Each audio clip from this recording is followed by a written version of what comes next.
Took him 20 minutes to figure out this whole fetch. Anyways, me and my girl are talking about Shadow. We are, what's today? The 16th, Friday. Friday the 16th. That means we've had him for 1 month? We got him March 14th. Yeah, he was born in February. Oh yeah, March 12th we got him. 14. Anyways, we've had him for 1 month. He's pretty impressive. He already knows how to go into the cage when we ask him to go into the cage, though he refuses a lot of the times, but he knows how to do it.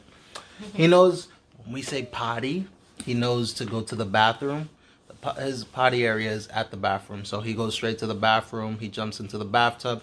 Oh, we taught him to pee and poop inside the bathtub, not outside, because it's so much easier to clean. Come on, and interject. What else? He knows how to sit. When we tell him sit, easy for him. He lays down when we tell him lay down. He what else? Rolls over when we tell him to roll over. He's been doing spin on his own. Even though we don't ask him to, but we're gonna start teaching him spin. He lays down, spin, roll over, sit. Oh, and fetch. Today he learned fetch. He's really, really good at fetch. Like, you could throw the ball twice, and when he comes back, reward him. Yeah. But and he wags his tail a whole bunch, and he stopped biting. He was biting a lot in the beginning, and then he stopped biting. Alana, if that falls, I'm not gonna be happy. So split it. So he stopped biting. Oh, that was happy. And that's it. Is that it? And he wags his tail. He stopped biting. Oh, and in the beginning, he didn't really let us pet him too much without getting bitten or nipped at. Now he doesn't nip. He licks all the time. All the time he's licking and not biting. And what else is he doing? And also, he kind of bites on me when I just play with him too much. Yes, when you play with him too much, he nips at you because you're too much sometimes.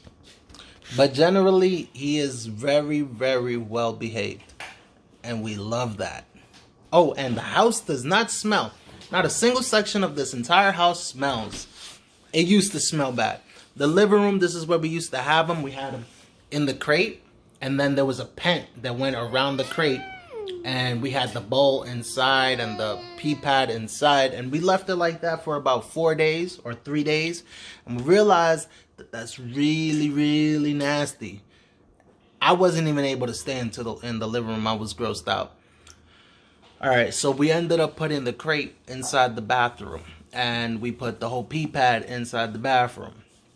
So all that stuff was inside the bathroom, and it was really, really funky. The bathroom was horrible. It just smelled like dog, like eh. Anyways, so then we ended up removing the crate and putting it in the living room. And then the pee pad, we kept it in the bathroom. And that was not bad. It was a lot of work to maintain the bathroom from smelling really bad because we had to pick up the carpet, the grass. We had to pick up the grass and put it in the bathtub to rinse it out maybe 3 times a day in order to keep it from smelling. We weren't keeping up with that, so it was really funky. And it was a lot of work. So we decided to just put the grass inside the bathtub and pick them up, put them inside the bathtub. I'm going to show you the little setup. It's pretty awesome. Yep.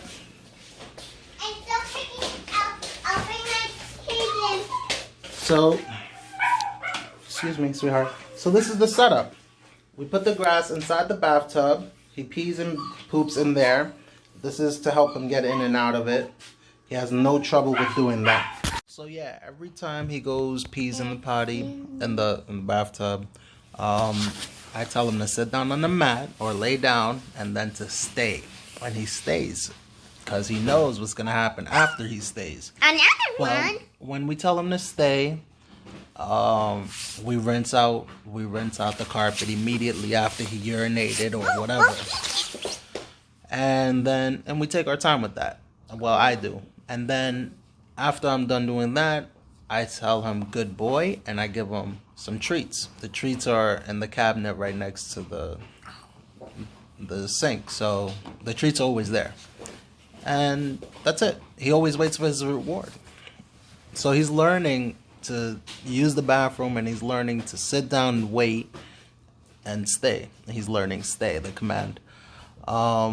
It's important, I think, because when we're outside, as soon as he uses the bathroom, we need him to chill and relax and wait for us.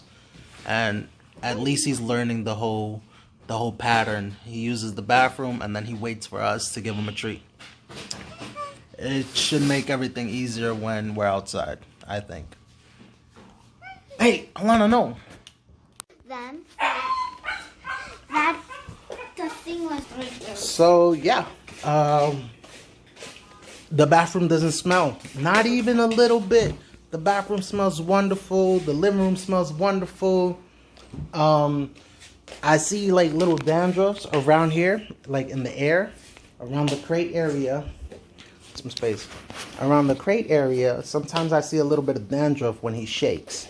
So what we're gonna do is I'm gonna put this, which is a fan, one tube sucking the air from in here and out the window through the other tube.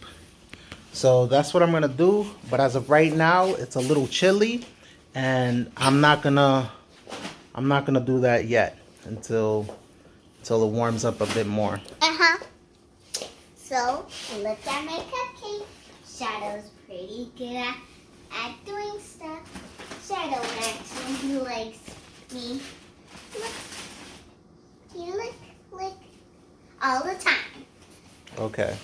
So we love Shadow. He is really good at being trained. Okay. And he also likes it when we rub his belly. So the one thing that this dog needs work on is in the morning he wakes up at about 4 a.m. What are you crying about? Sweetheart, what are you crying about? Go ahead, tell the camera, what are you crying about?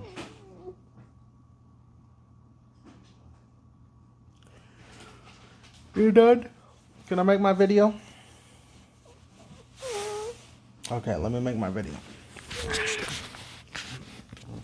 Alright, so one thing about the dog that we are all annoyed by is that at 4 a.m. is when he wakes up. And from 4 a.m. all the way till 7 a.m. he's barking and howling and wants attention. Today I got fed up with it, and I decided at about 6 a.m. I'm like, look, we're gonna learn how to be quiet early in the morning. So what I was doing is, first thing I did was look up how do you deal with a dog that howls early in the morning. I read that reward him when he's silent, ignore him when he's not. So that's what I did. Every time he got quiet, I would come out quietly from the bedroom and I'd be like, good boy. And I'd give him a treat, you know, and then leave right away. And then he'd start whining again. Then he'd be quiet for like a minute, and I'd come out like after a minute and just tell him good boy. And the whining became less frequent and the silence became a lot longer. So I started coming out every 5 minutes, and then I started coming out every 10 minutes, and he was doing really well. And I'm optimistic of it. Now, what we need to do, in my mind, what we need to do is change how we give him bathroom breaks in the nighttime. Because in the nighttime, usually we hear him whining and we immediately come out to give him a bathroom break. That is contradicting what I was doing this morning, because it's rewarding him for whining. When he whines, we give him attention. We don't want him to learn that. That's probably why it got so bad. So I'm thinking that we should maybe just do it on on a periodical basis, and if he's whining at the time where we're supposed to take him out, we're not taking him out. And that's it. Okay. Just strictly silence when you come out that crate, or you're not coming out. Or Hopefully this goes well. There'll be an update about it. Or you could just feed him before letting him go to sleep, so we don't have to go back after we're sleeping at the middle of the night. Yeah. Needless to say, this child does not experience any of the nightly duties. So she has no idea what she's... Yeah. I love you.